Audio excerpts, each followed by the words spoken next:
Subscribe کریں ہمارے channel کو اور بیل آئیکن کو کلک کریں تاکہ ہماری ہر نئی آنے والی ویڈیو آپ تک بآسانی پہنچ سکے۔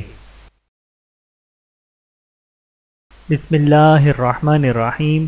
السلام علیکم ورحمۃ اللہ وبرکاتہ۔ اللہم صلی علی سیدنا محمد وسلم۔ وبائی امراض میں درود شریف کی کثرت۔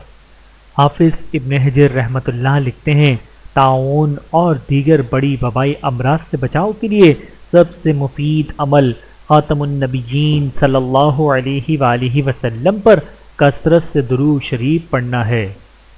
درود شریف ہمیشہ قبول ہوتا ہے۔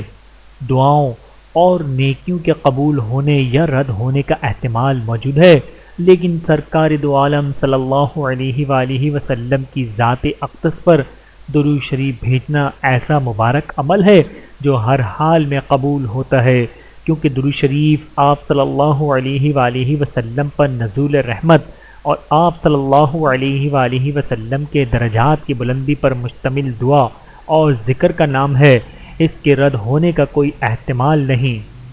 آئیے آپ اور میں ہم سب مل کر پیارے آقا صلی اللہ علیہ وآلہ وسلم کی بارگاہ میں درود و سلام کا نذرانہ پیش کرتے ہیں۔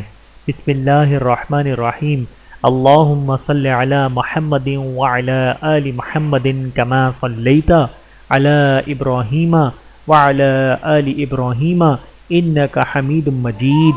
اللہم بارک علی محمد وعلی آل محمد کما بارکت علی ابراہیم وعلی آل ابراہیم انک حمید مجید۔ ویڈیو دیکھنے کا بہت شکریہ۔ مزید ویڈیوز دیکھنے کے لیے ہمارے چینل کو سبسکرائب کریں۔ اگر ویڈیو پسند آئے تو لائک کریں۔ اچھی بات کو دوسروں تک پہنچانا صدقہ جاریہ ہے۔ جزاکم اللہ خیرا کثیرا۔ اپنا اور اپنے پیاروں کا بہت زیادہ خیال رکھیے گا اور مجھے دعاؤں میں یاد رکھیے گا۔ Take care. اللہ حافظ۔